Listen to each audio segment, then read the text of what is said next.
আসসালামু আলাইকুম প্রিয় দর্শক, অন্য মঞ্চের আলাপ চাইতে আপনাদের সকলকে আমন্ত্রণ জানাচ্ছি।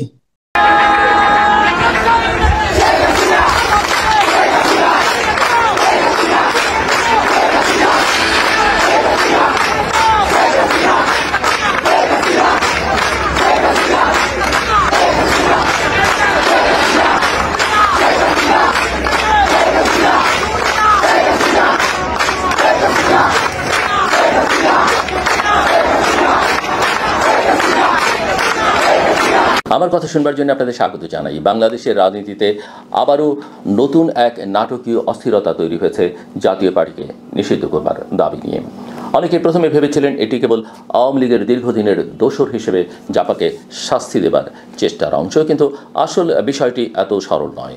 এর পেছনে আছে নির্বাচনী সমীকরণ, ভোটের অঙ্ক, ক্ষমতার ভাগাভাগি এবং বিএনপি ও জামায়াতের সঙ্গে সম্পর্কিত রাজনৈতিক দর কষাকষি। তাই এই দাবিকে নিছক প্রতিহিংসার ফল বলা যাবে না, বরং বলা চলে আসন্ন জাতীয় নির্বাচনের ভবিষ্যৎ নির্ধারণে এটি একটি বড় কৌশল। জাপার ইতিহাসটা একটু দেখলেই বিষয়টি স্পষ্ট হয়ে ওঠে। 1986 সালের নির্বাচনে সদ্যগঠিত দলটি 42.3% ভোট পেয়ে সরকার গঠন করে। যদিও সেই নির্বাচন প্রশ্নবিদ্ধ, সে সময় বিএনপি অংশ নেয়নি, জামায়াত পায় মাত্র 4.54% ভোট। 2 বছর পর 1988 সালের নির্বাচনে আওয়ামী লীগ ও বিএনপি ভোট বর্জন করলে জাতীয় পার্টি 68.4% ভোট পেয়ে আবার সরকার গঠন করে। তবে 1991 সালে এরশাদের পতনের পর চিত্র পাল্টে যায়।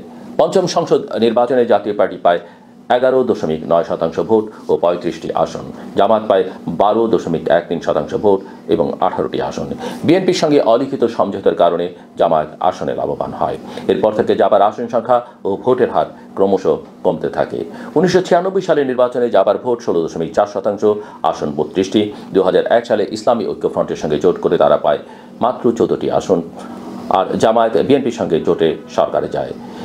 1/11 পর তাদেরও পতন ঘটে। 2008 সালে জাপা আবারও 7% ভোট পেয়ে 27টি আসন পায়, জামায়াতও কিছুটা টিকে থাকে। 2014 সালে বিএনপি নির্বাচনে অংশ না নিলে জাপা 34 আসন পায় এবং বিরোধী দলের ভূমিকায় থেকেও সরকারের মন্ত্রিসভায় জায়গা নেয়। 2018 সালে তাদের আসন কমে দাঁড়ায় 22টিতে, আর ভোটের হার নেমে যায় মাত্র 7%। আওয়ামী লীগের সঙ্গে সমঝোতায় প্রাপ্ত আসন হলেও ভোটের অঙ্কে দলটির দুর্বলতা স্পষ্ট হয়ে ওঠে। 2024 সালের নির্বাচনে তাদের আসন সংখ্যা নেমে আসে মাত্র 11তে। আওয়ামী লীগ 26 আসনে ছাড় দিলেও বেশিরভাগ আসনে জামানত বাজেয়াপ্ত হয়। এই দীর্ঘ পরিসংখ্যান স্পষ্ট করে যে জাতীয় পার্টি এখন দুর্বল, কিন্তু ভোটের মাঠে তাদের কিছু কৌশলগত গুরুত্ব আছে। আওয়ামী লীগের ভোট ব্যাংকের একটা অংশ বরাবরই জাপার বাক্সে গেছে।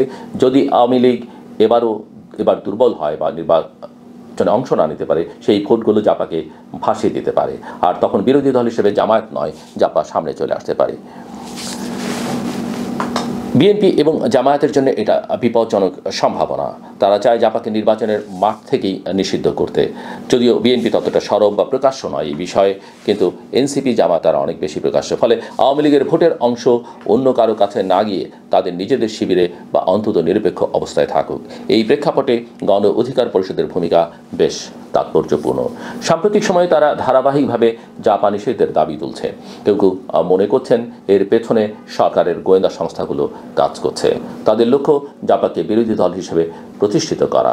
আবার অনেকে বিশ্লেষক বলছেন গণ অধিকার পরিষদ বুঝে ফেলেছে যে জাপার উপর ভর করে আওয়ামী লীগ হয়তো নির্বাচনী মাঠে টিকে থাকতে চাইবে, তাই তারা আগে ভাগে এই দাবিকে সামনে এনে জাপাকে দুর্বল করছে। গত সপ্তাহে নুরুল হক নূরের উপর পুলিশের লাঠিপেটার ঘটনা এই অস্থিরতাকে আরও তীব্র করছে।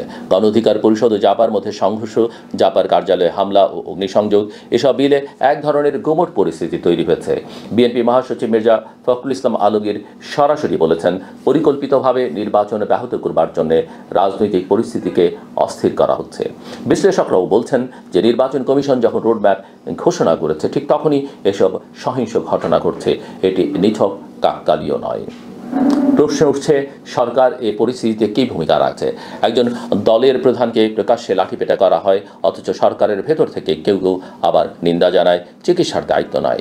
এতে সরকারের ভেতরে বিভক্তি ও দুর্বলতা স্পষ্ট হয়ে ওঠে। বিশ্লেষকরা বলছেন, সরকারের একক কোনো কমান্ড নেই, ভেতরেই দ্বিধা রয়েছে।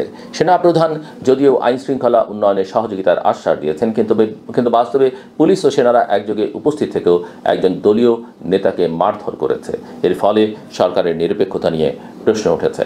এখন মূল প্রশ্ন হলো, কারা লাভবান হচ্ছে এই পরিস্থিতিতে? বিএনপি ও জামায়াতের জন্য এটা একটা কৌশলগত সুবিধা। জাপাকে দুর্বল করলে আওয়ামী লীগের সম্ভাব্য মিত্র হারিয়ে যায়। একই সঙ্গে বিরোধী শিবিরে জামায়াতের দর কষাকষির অবস্থান শক্ত হয়, যেটা আবার বিএনপির জন্য খুব সুবিধাজনক নয়।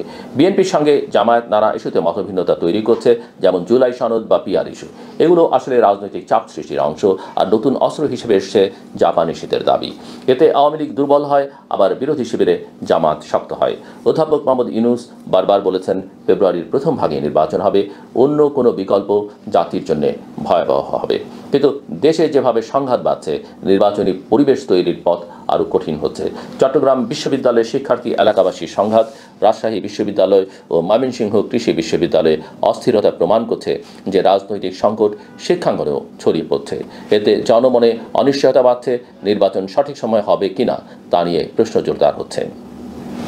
জনগণের দৃষ্টিতে জাপা নিষিদ্ধের দাবি হয়তো খুব গুরুত্বপূর্ণ নয়, কারণ তারা দলটিকে আওয়ামী লীগের দোসর হিসেবেই দেখে এসছে বা দেখতে অভ্যস্ত। কিন্তু রাজনৈতিক কৌশলে এটি বড় ভূমিকা রাখতে পারে, কারণ একটি দল নিষিদ্ধ হলে ভোটের অঙ্ক পাল্টে যায়।